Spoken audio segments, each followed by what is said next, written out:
امیر بالاج ٹیپو، تیفی بٹ، گوگی بٹ اور لاہور کی باقی انڈر ورلڈ پر بات کرنے سے پہلے ہم آپ کو سناتے ہیں ممبئی انڈر ورلڈ کی ایک دلچسپ داستان، جس سے آپ کو پتا چلے گا کہ ممبئی کی انڈر ورلڈ کیسی تھی اور لاہور میں کس درندگی کا راج ہے۔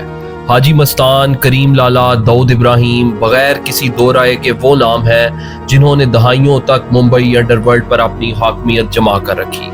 یہ بات ہے 1960، 70 اور 80 کی دہائیوں کی، جب ممبئی پر ان لوگوں کا راج تھا۔ یہ پورا نظام کچھ اس طرح چل رہا تھا کہ حاجی مستان کے کنٹرول میں سونے اور الیکٹرانکس کی اشیاء کی سمگلنگ تھی، جبکہ دوسری طرف کریم لالا گینگ زیادہ تر لوکل لیول پر آپریٹ کرتا تھا، جس میں بتہ خوری اور جوا وغیرہ شامل تھا۔ ویورز، یہ دونوں انڈر ورلڈ کے بے تاج بادشاہ ایک ہی وقت میں ایک ہی شہر میں راج کر رہے تھے۔ قریباً 20 سال تک یہ حاکمیت جاری رہی، جسے پھر 1980 کی دہائی میں توڑا داؤد ابراہیم نے۔ انڈر ورلڈ میں داؤد ابراہیم کی انٹری وہ لمحہ تھا کہ جب حاجی مستان اور کریم لالا کی گرفت جرائم کی دنیا پر کمزور پڑ چکی تھی۔ خاص کر حاجی مستان سیاست میں زیادہ ایکٹیو ہو چکے تھے اور کریم لالا کی صحت بھی بگڑ رہی تھی۔ اسی موقع کی تلاش میں تھا داؤد ابراہیم، جو خود بھی کریم لالا کے گینگ میں کام کرنے والا ایک چھوٹا سا ہرکارا تھا، مگر قدرت نے اسے کمال ذہانت سے نوازا تھا، جسے بروئے کار لاتے ہوئے اس نے ان دونوں کو سائڈ پر کیا اور یہاں سے شروع ہوا انڈر ورلڈ میں درندگی کا سفر۔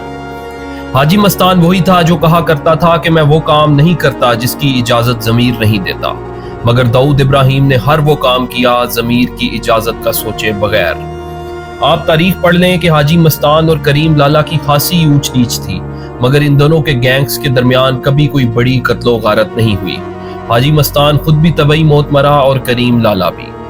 یہ دونوں وہ لوگ تھے جن کی کمال سمجھداری اور دور تک دیکھنے والی نظر نے ہمیشہ گینگز کو جوڑ کر رکھا، قتل و غارت سے پرہیز کی، جس وجہ سے یہ لوگ ہمیشہ انڈیا میں موجود رہے، لوگوں کے درمیان گھومتے رہے اور اپنا سفر حیات پورا کر کے چل بسے۔ اب آپ آ جائیں لاہور کی بدنام زمانہ انڈر ورلڈ کی طرف، جدھر نوبت یہاں تک آن پہنچی ہے کہ گھر کی عورتوں پر سرے عام دن دہاڑے حملے ہو رہے ہیں۔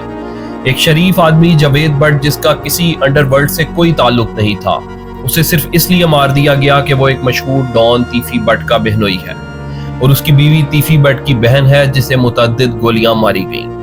یہ بے غیرتی اور بے حسی کی انتہا ہے۔ چلیں، یہ لوگ تو کسی نہ کسی طرح ان بدماشوں سے جڑے ہوئے تھے۔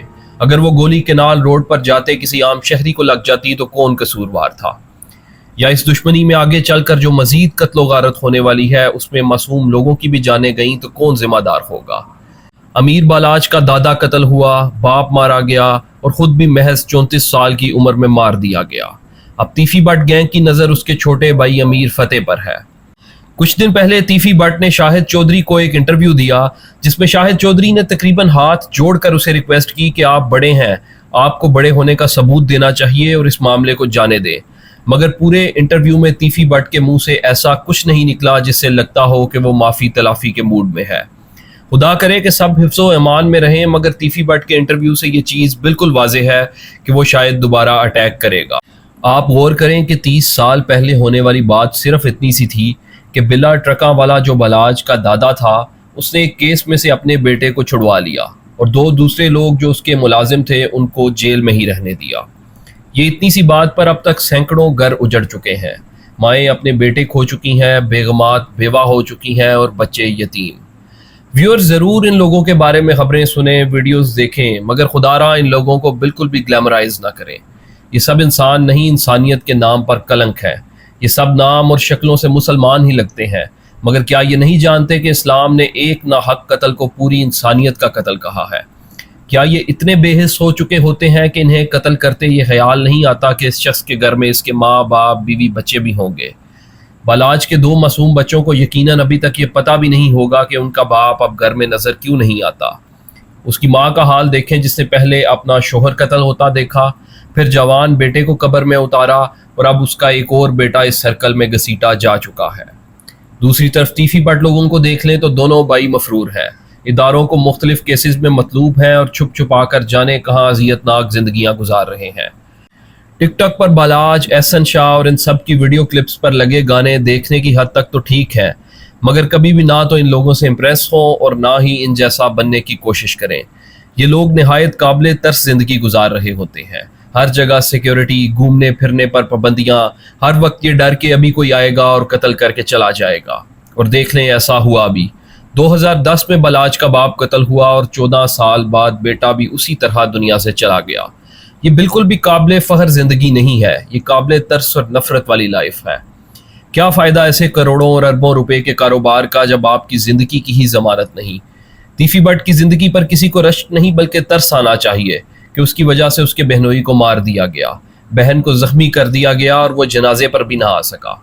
اور سب سے قابل ترس کیس تو احسن شاہ ہے، جسے نہ تو کوئی خاندانی دشمنی وراثت میں ملی تھی اور نہ ہی کچھ اور۔ بلا وجہ ہی غریب کا بچہ دو بڑے سانڈوں کی لڑائی میں ان کے درمیان آ گیا اور ان کے پیروں تلے رون دیا گیا۔ ویورز، ہم سب کے لیے ان سب واقعات میں سبق ہے کہ برے کاموں کے برے انجام ہوتے ہیں۔ خود بھی سبق لیں اور اپنے بچوں کو، اپنی آنے والی نسل کو بھی سمجھائیں تاکہ ہمارے بچے اس طرح سڑکوں پر مرنے کی بجائے عزت دار زندگی جی۔ آپ کی اس بارے میں کیا رائے ہے؟ کامنٹس کے ذریعے ہمیں ضرور بتائیے گا۔ مزید ویڈیوز کے لیے ہمارا چینل سبسکرائب کریں۔